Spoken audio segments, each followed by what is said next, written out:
Hey everybody, welcome back for another video, finally. It has been months and months since I have uploaded any videos, and so I just wanted to take a minute to update you guys on where I've been and what I've been doing. So a couple of months ago, I was just feeling very stressed and very overwhelmed about the amount of things I was juggling on my plate. And this is not stressful. I do this just for fun, but either way, it was still something that was on my plate. And the more infrequent I was with uploading videos and the ideas that I had that were just kind of piling up on a list, it became something else that was making me feel guilty. It made me feel like I was constantly behind. And even though none of you guys were, giving me any pressure or anything like that, it still was something that was constantly just in the back of my mind going, you're not doing enough, oh, this goes another day went by and you didn't record a video. It was adding to my stress and my anxiety and my guilt. And I thought, you're just doing this for fun, and it doesn't feel very fun right now. So I took a couple months off. And when I gave myself permission to just take a couple months off, I felt like a weight was lifted. So I really appreciate everyone who has reached out to me to ask if I'm doing okay. Like, you have no idea how much that means to me. It's very thoughtful. And I'm just forever grateful for all the friends I have met through this avenue. I'm thankful for the other channels that have continued to have me and ask me to come on as a guest to talk on panels and stuff, like keeping me relevant while I basically took a massive vacation. I super appreciate that, and you didn't have to do that. So thank you all. And also, you guys sent me books for my birthday, even though I was totally MIA. I just love you so much. So I'm hopefully going to be doing a book haul video soon so I can update you guys on all of that. But honestly, this community has been awesome even when I have been absent. So thank you guys very, very much. So I don't know what it's going to look like from here on out, but I think I'm going to start doing maybe some tag videos and some stuff that's just really simple for me so I can start cranking out some more content. And then I'd like to start doing some more book reviews, and I've been talking to some friends about it, and I think I'm coming up with a format that is going to fit my personality well and still be able to tell you guys about the books that I'm really jiving with. So the channel is going to move forward, and I just appreciate everybody's support. So what I'm going to talk about today is, well, I like to do these update videos where I tell you all about what I read in the previous month and my plans for the upcoming month. But the last time I did that was wrapping up February and planning for March. I am not going to do a video where I just ramble through months and months worth of books, because that would be very, very long and uninteresting. So what I decided to do was I'm going to go through March, April, and May, and I'm going to talk about my book of the month from each month. But I'm also going to do a written list in the comments of every book I read during my absence. So if you look through the list in the comments and you have any books that you would like for me to talk about, or if you have questions about, whether or not I think you would like it, just hit me up and we will chat about all those books. So I'll leave all that information in the comments. But for now, I think I'm just going to start with my book of the month from each month. All right, we're going to start out March in true Madison style. I said I was going to show you guys a book of the month from each month, but in March I'm going to show you two, because I don't want either of them to, move on without talking about them. So the first thing I want to talk about is Kingdoms of Death by Christopher Rocchio. So this was a new release in March. It was something I had been counting down for and really looking forward to, and it did not disappoint. I really, really enjoyed this book. It is a middle book, but I never felt like it really drug, or, sometimes middle books are just kind of getting you somewhere so the plot can continue. And I don't know, I just really enjoyed all of it, every page. I would say that it has kind of an interesting structure where it kind of climaxes in like the middle, and then the end is anticlimactic but very, very satisfying in a lot of ways. So I really liked this book. As you can see, it's a little bit smaller than his other books. I like big books, but sometimes people like to know that if they're taking on a big, huge ongoing series, that they will get some maybe more medium-sized books along the way. But as I say that, I'm like, this is still over 500 pages. So Christopher writes some beefy books. But this was not actually my book of the month, like when I called it, but I don't have enough good things to say about this. It made me get emotional and like cry real tears 2 different times, and it just really set things up for the second half of the series being truly, truly awesome. So I'm really glad I was able to read this with a bunch of friends. You know, it wasn't an official read along, but with our book community and with Mike's huge interactive Discord, we really try to read stuff together, especially when it's things that we are collectively excited for. And this was definitely one of them. Awesome experience, awesome book. If you guys aren't reading Sun Eater, you should start now. All right, the other thing that I read in March that really, really impressed me and blew me away, and this is what I did name my book of the month. It is The Wastelands by Stephen King. So I'm part of a read-along that is being hosted by Scott, the Bald Booktuber, and he is hosting that through Mike's Discord. So like I said, all one big happy family here. But we're doing that on the 19th of each month because the number 19 is relevant in this Dark Tower universe. And so that's been kind of fun, and it wasn't until this most recent month that I like really understood what the whole 19 thing was about. So a lot of cool payoff happening there. But anyway, this book, The Wastelands, this would be number 3. See, that's how far back behind I am. I can't even remember what book this was, but I absolutely love this. I thought it was exactly everything I love from Stephen King books. Like the character work was absolutely incredible. The world building just exploded and got really weird and like unhinged in a way that only Stephen King can do. And I just really love where this book took the story and how bizarre it was, but it just absolutely had to be that way. It was perfect and it worked. And I just did not want this video to happen without me touching on how much I'm enjoying The Dark Tower, because I'm loving it. And this book just really made an impact on me because I called it Book of the Month. All right, so that was my March. In March, I did read 8 books total. And every month that I'm going to be talking about today, by the way, I read 8 books. And that kind of seems to be what's feasible for me is about 8 books. Some long, some are shorter, but that's kind of what I've been averaging lately. So in April is my birthday month. It was very fun. And I'm going to call my book of the month. This is maybe the fattest book I own. I'm going to call my book of the month Two Green Angel Tower Part 2.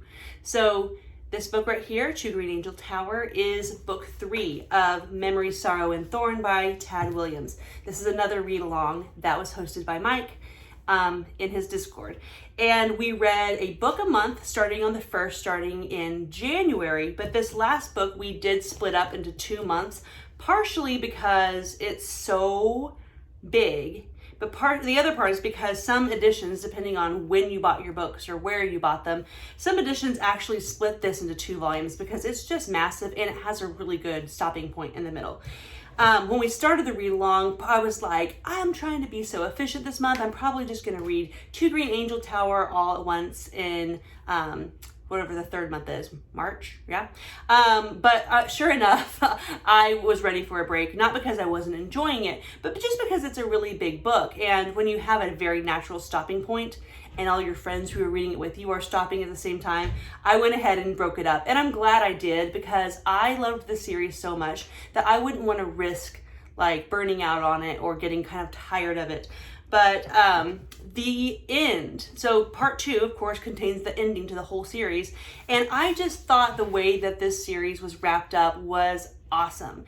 Sometimes in fantasy, you get endings that are bittersweet or terrible, tragic, so realistic, where you're like, well, you know, they won, but all their friends died. And I don't want to give away any spoilers because there is a lot of grief and sadness that comes along with events in this book. It's not all happy-go-lucky, but in the end, I thought it did have a happy ending, and sometimes you just need a happy ending. All in all, though, this series, Memory, Sorrow, and Thorn, is quite possibly in my top 10 fantasy series of all times now. I'm so glad I hopped on board that read along because I don't know if I hadn't have read it with a group, I don't know if I would have gotten to it anytime soon because honestly, it just wasn't really on my radar because I am kind of new to this whole fantasy world and I feel like I have so many things I'm trying to check off of the old bucket list that this wasn't necessarily super high on my radar, but I'm so glad I read it because I loved it. I really loved Memory, Sorrow, and Thorn. All right, let's talk about May. May was quite possibly the best reading month. I don't know if it's the best reading month I've ever had, but it's definitely the best reading month I have had in recent history. It was awesome, guys. It was one of those months that every book I read could have been my book of the month any other month. So like, it was hard to pick something to talk about today. Like, for example, I read Hunger of the Gods. Like, that book was awesome. Any other month, that would have easily been my book of the month because I loved it. But I'm gonna show you 4 books right now. Like, that's how bad I'm breaking the rules because I couldn't pick. Let's talk about Live Ship Traders first. So I read 8 books. They were all awesome, but I don't know what's going to be able to top Live Ship Traders. This series, this trilogy right here is going to become an all-time favorite. I'm very, very sure of it. Book 1, Ship of Magic. Book 2 is Mad Ship. And book 3 is Ship of Destiny. So I did love Farseer. I liked it a lot.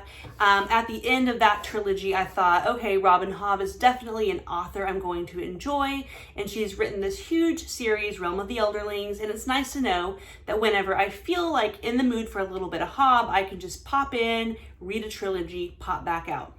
Well, I'm sold, you guys. Like, I don't think there's going to be much popping in and popping out these days. I want to read everything she's written because I am such a believer now. I loved this trilogy. I'm going to try not to get too into it right now because I would like to do a non-spoiler book review over the whole series. And then I have a spoiler talk planned with Scott, the Bald Booktuber, and Jake Bishop. Both of these guys came to me last year and were like, when are you planning to read Live Ship Traders? It's so good and I think you will love it. Like, a very specific recommendation. And so I'm so glad I listened to them. I'm so glad I started it because it's going to be a favorite. It's definitely an all-time favorite for me. So let's talk Live Ship. If you have any questions, if you thought, I've heard you can skip that one, or like, what's so great about it? It sounds weird, like magical talking ships. You're not wrong. It sounds weird. Guys, oh, it's so good. So this is not only like my book of the month for May, but like these stand to be my books of the year. And I couldn't split them up. I couldn't just pick one because each book is so good. Like, if I were to rate them, like I've been asked, like, which one is the best or is there a dud? There is no dud.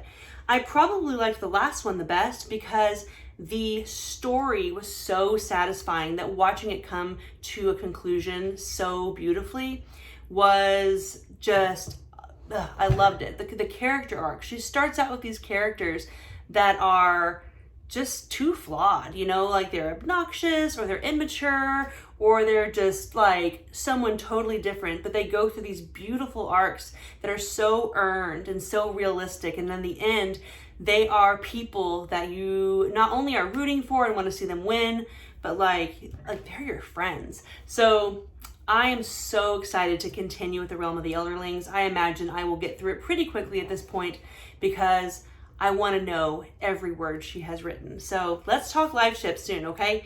But the other book that I did have to mention for May because it blew me away and I didn't see it coming. Like, I knew I would like it and I knew it would be good based on who was recommending it and what type of book it was, but I didn't know that it would be quite as impactful as it was. I'm talking another all-time favorite. Like, I love that. I love it when you have a month or a week or whatever that just completely disrupts everything you think you know about your own like favorites and just shakes everything up. And that book, though, is Boy's Life by Robert McCammon. I love this book, you guys. It was so good. It was one of those books that was entertaining from beginning to end. It was paced really well, but it wasn't just like nonstop action. This author gets compared a lot to Stephen King, and after reading it, I definitely understand why. I would say that tonally, it's very different than a Stephen King book. Like, he writes in a very different voice, but the type of story he tells and the way he portrays a small town, the way he portrays childhood, the way he crafts a coming of age story is I've never read anyone do it as well as Stephen King, and I think that's why he gets a lot of those comparisons. In the beginning, I thought, this sounds like it's going to be It 2.0. Like, are we sure this isn't going to be a ripoff? Like, don't even worry about that. The direction the story goes is completely different. The type of kids and the story they tell is, they have their own journey and their own voice. So I was kind of making those comparisons in the beginning, but don't even worry about that because it's its own story and it's so immaculate. It's so good. This just really moved me, and I've already recommended it to several people that have started it, and they're loving it as well. So Life Ship Traders is my genre, that's fantasy, and this is completely different, but one's a trilogy, one's a standalone. I wanted to make sure to tell you guys about both of them. And also, before we talk about this not being a fantasy book, this introduced a type of magic that I don't feel like we talk about enough, or maybe authors don't write about it enough, but it is literally just the simplicity and the magic of childhood. And the way he tells his stories, he's an adult remembering what it was like to be a kid, but he really includes the magic of childhood and how realistic it feels when you're a kid. So he's reliving these stories, these events he went through when he was a boy, and these magical things are happening, and you're going, was it really magic? Did that really happen? Is this something supernatural that's going on? Or is it just the vivid memories he has of how magical it is to be a kid? And I really liked that little hint of, is it supernatural, or is being a kid just that magical? I just absolutely love this. So if you haven't read this, please pick it up. The audiobook was very good for those of you who like audiobooks, and it wasn't too long. Like, it does look like a big thick hardcover, but like, this book is 430 pages long, and so this is something that, like, if you don't read a lot but you're looking for a recommendation, or if you know somebody who falls into that category, recommend this to them. Even if it took them all summer to read it, anyone who reads this is just going to be better off for it. So thank you for listening to me ramble. I just love talking about books, and I love that you guys came to listen. So I am going to be doing some more videos soon. I may be doing another sort of a wrap up, kind of talking about like what my plans are for the summer. And like I said, I would like to maybe crank out some tag videos and some stuff that's just fun and just set up for me to just turn on the camera and talk, because I think that'll be a great way for me to get back into making videos. And like I said, hopefully we'll come up with a great format for book reviews soon, because that's what I would really love to be doing, is actually talking about the books I read in more detail, because nothing is more satisfying to me than gushing about a book to somebody and them picking it up because of my recommendation. So thank you guys for being awesome. Thank you for watching, and we will see each other again very soon.